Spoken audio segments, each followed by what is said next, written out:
Motion chapter का अगला topic acceleration, त्वरण।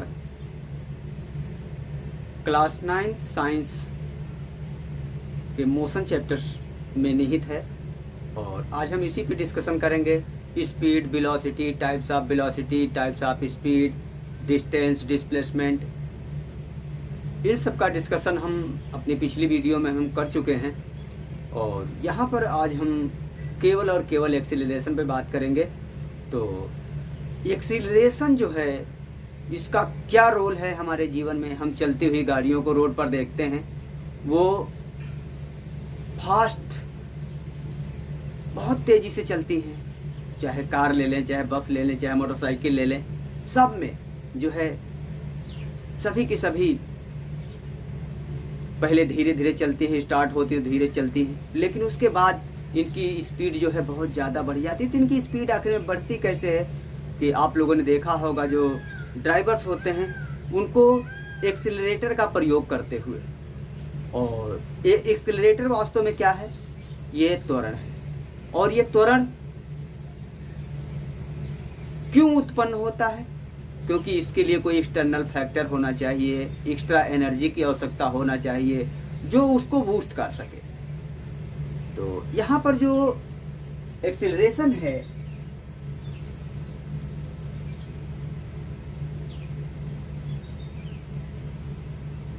क्यों उत्पन्न होता है एक्सीलरेशन?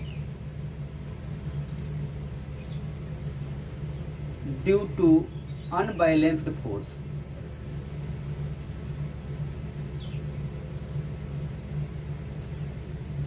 ये एक्सीलरेशन जो है सदैव अनबैलेंस फोर्स के कारण उत्पन्न होता है और इसकी डायरेक्शन वही होती है जो फोर्स की डायरेक्शन होती है। जिस डायरेक्शन में फोर्स लगाया जाता है, एक्सीलरेशन की डायरेक्शन भी उधर की ओर होती है। गाड़ी भी या कोई बाइक भी उसी डायरेक्शन में ये मूव करती है।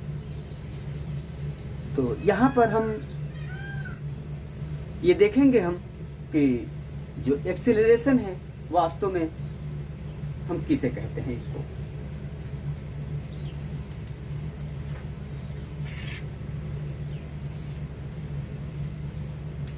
Acceleration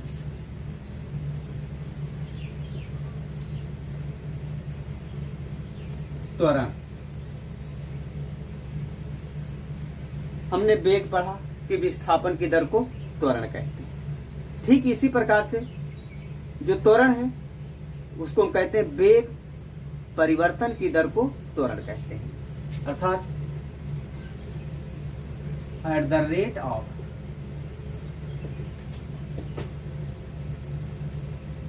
change in velocity of a moving object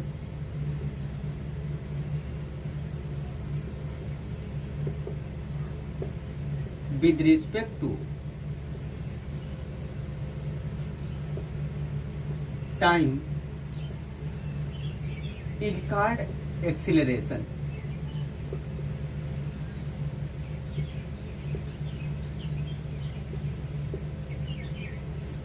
अर्थात जो वेग में परिवर्तन होता है, समय के सापेक्ष जो वेग में परिवर्तन होता है, उसी को क्या कहते हैं हम?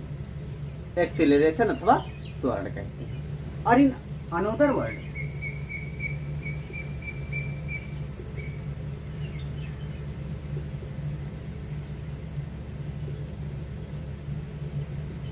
We can say that the ratio of change in velocity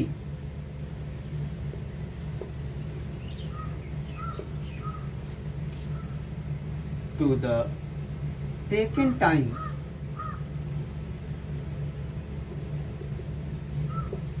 is called acceleration। अथवा हम कह सकते हैं कि जो वेग में परिवर्तन हुआ है वो और उस परिवर्तन में होने वाला समय, दोनों का जो अनुपात है उसको क्या कहते हैं हम? एक्सीलरेशन कहते हैं। अब ये एक्सीलरेशन जो है, इसमें कुछ चूंकि जो वेलोसिटी है वो वेक्टर क्वांटिटी है, इसलिए एक्सीलरेशन भी होगा, वो भी क्या होगा, वेक्टर क्वांटिटी होगा। तो यहाँ पर हम देखें क्या कि it is a vector quantity,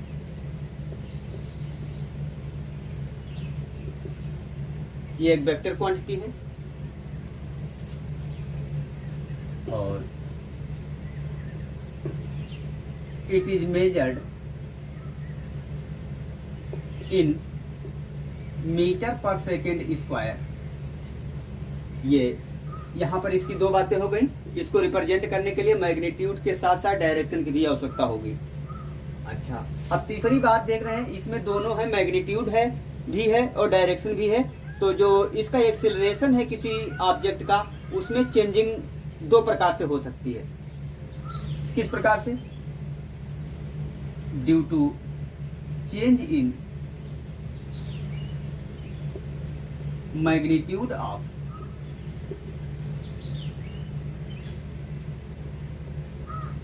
velocity. जो वेलोसिटी है उसके मैग्नीट्यूड में चेंजिंग कर दें तब भी एक्सीलरेशन में चेंजिंग हो जाएगी।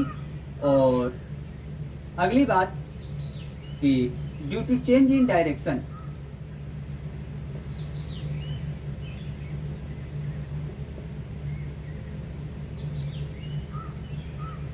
ऑफ मूविंग ऑब्जेक्ट,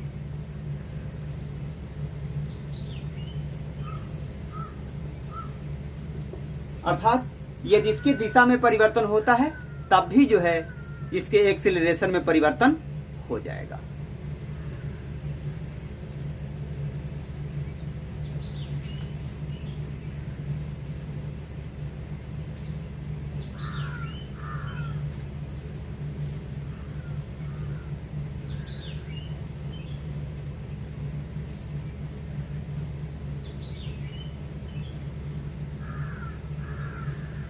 तो एक्सीलरेशन का हम फार्मूला देखते हैं। Acceleration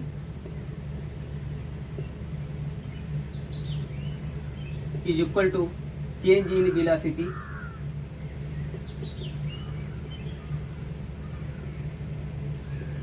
upon taken time.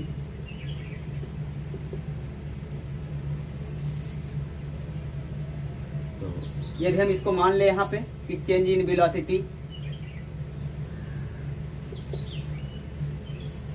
Del v है और टेकन टाइम t है, तो एक्सीलरेशन को हम a से डिनोट करते हैं। अब हम देखते हैं, if initial velocity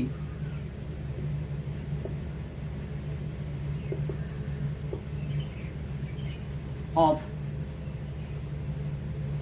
a moving object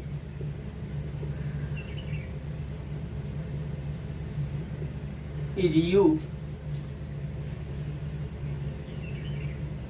and after time t become v। तो यहाँ पे चेंज इन वेलोसिटी कितना हो गया?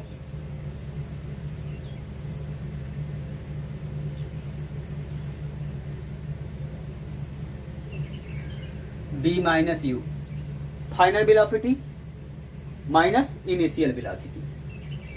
तो acceleration therefore a is equal to b minus u upon t।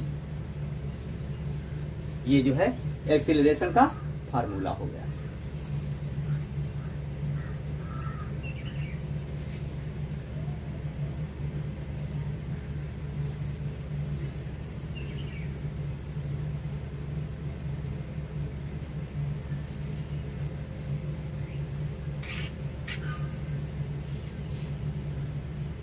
Types of velocity की बात हम पहले कर चुके हैं, और जितने प्रकार का जो वेलोसिटी होगी उतने ही प्रकार का एक्सीलरेशन होगा यहाँ पर।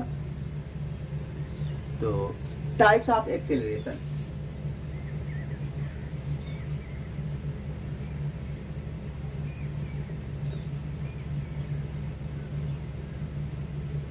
त्वरण के प्रकार,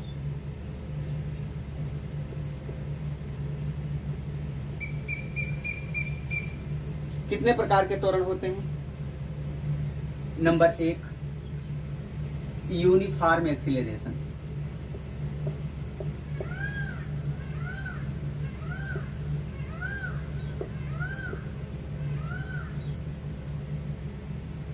uniform acceleration. Number 2, non uniform.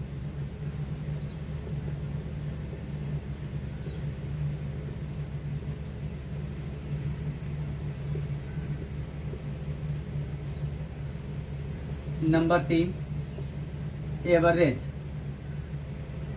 Acceleration. Number 4, instantaneous acceleration.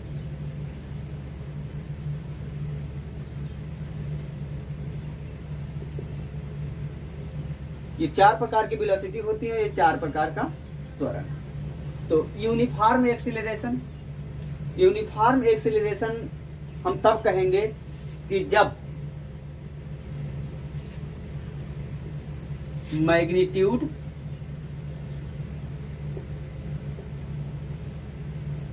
And direction ये दोनों कांस्टेंट रहता है, इसमें कोई परिवर्तन नहीं होता है समय के साथ।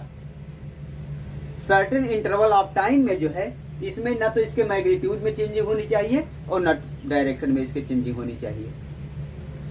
तो इसका तात्पर्य यह है कि जो वेलोसिटी है वो क्या होनी चाहिए? कांस्टेंट रहनी चाहिए। Velocity remains constant.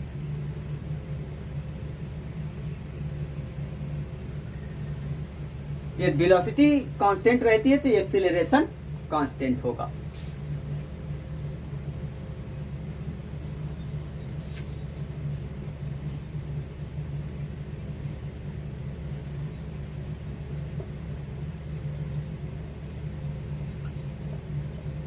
ये भी कांस्टेंट होगा। तो यहां पर यदि हम मान लें कि इसकी फाइनल वेलोसिटी, इनिशियल वेलोसिटी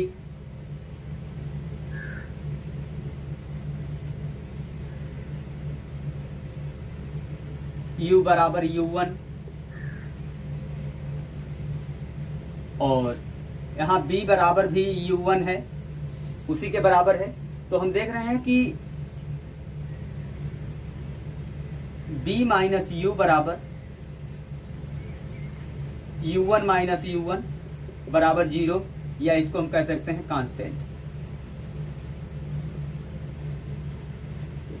जो इसकी वेलोसिटी में जो चेंजिंग है, क्योंकि वेलोसिटी इसकी कांस्टेंट बनी रहती है, अनचेंज्ड रहती है, तो जो इसमें चेंजिंग होगी वो भी कांस्टेंट होगी। और जब चेंजिंग कांस्टेंट होगी तो ये कहा जाएगा कि जो ऑब्जेक्ट का मोशन है अंडर यूनिफॉर्म है, under uniform acceleration.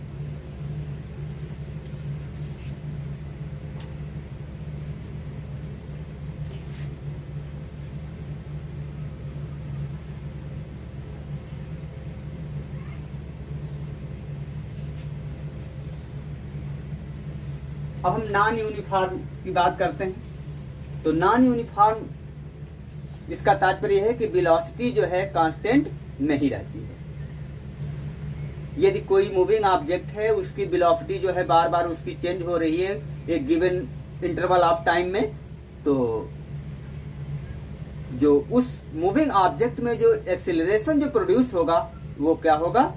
Non uniform acceleration.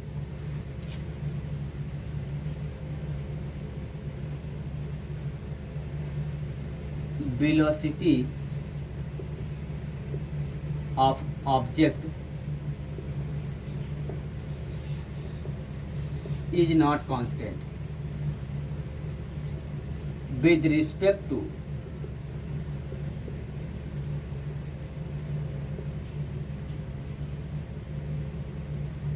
equal interval of time।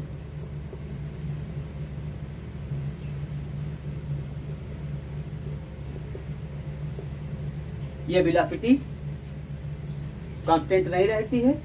इस कारण से जो है जो इसका एक्सेलरेशन होता है वो भी नॉन यूनिफॉर्म होता है।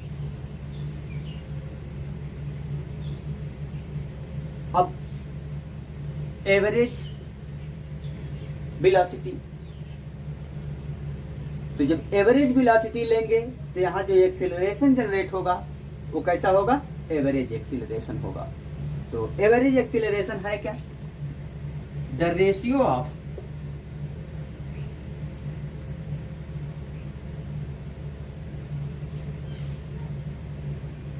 Average speed, sorry, the ratio of average velocity to the net time is called average acceleration।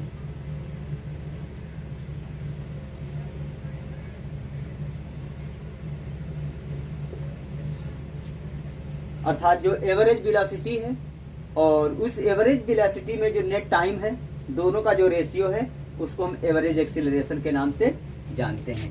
अर्थात bar A is equal to del B upon del T, ये जो है एवरेज एक्सीलरेशन का जो है ये फार्मूला है।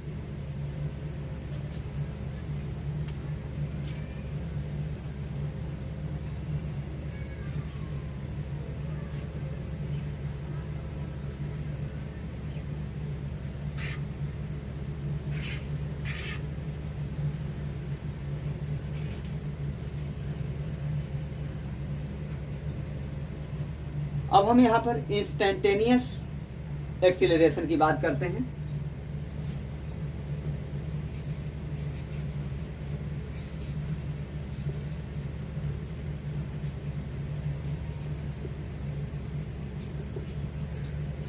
जिसको कहते हैं हम तात्कालिक त्वरण।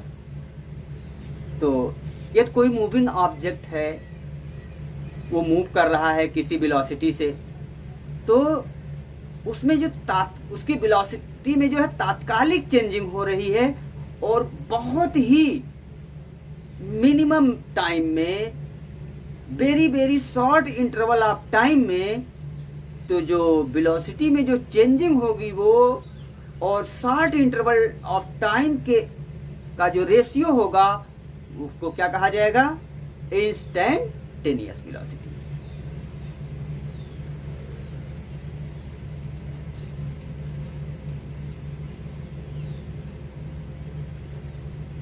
If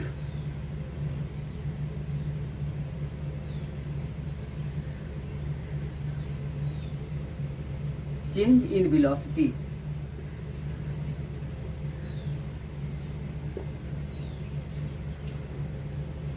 of a moving object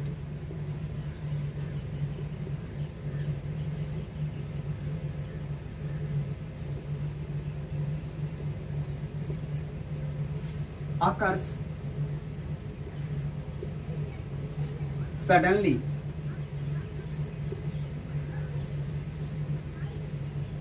in very very short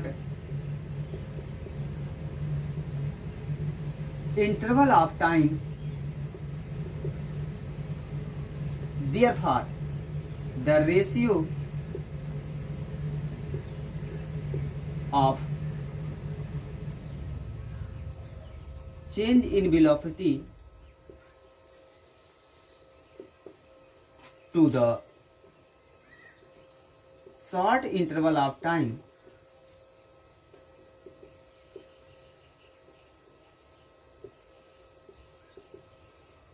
is called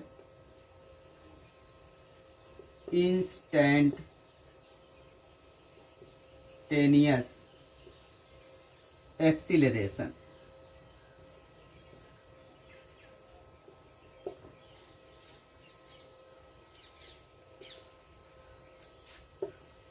तो यहाँ पर टाइम जो होना चाहिए बहुत कम होना चाहिए और ये चेंजेस सडनली होनी चाहिए।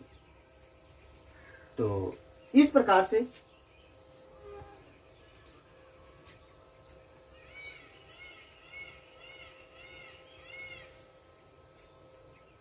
if change in velocity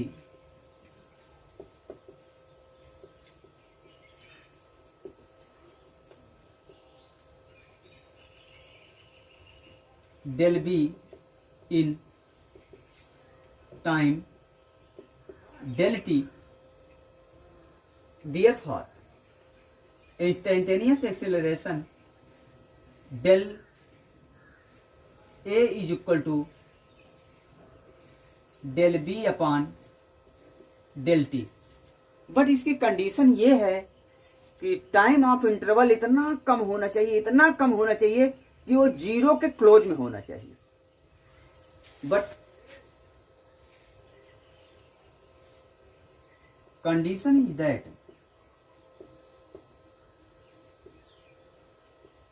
time close to the zero, zero के एकदम से निकट होना चाहिए। तो इस प्रकार से यहाँ पर हम इसकी limit del T tend to zero del A is equal to limit del T tend to zero, और ये del B upon del T या A is equal to D B upon D T. ये instantaneous acceleration है, और instantaneous acceleration का जो है mechanics में बहुत ही इम्पोर्टेंट रोल है। आगे की क्लासेज में, हायर क्लासेज में जो है इसका बहुत इम्पोर्टेंट रोल है। तो इस पाठ के जो अगले टॉपिक्स हैं उनको अपनी हम अगली वीडियो में डिस्कशन करेंगे। धन्यवाद।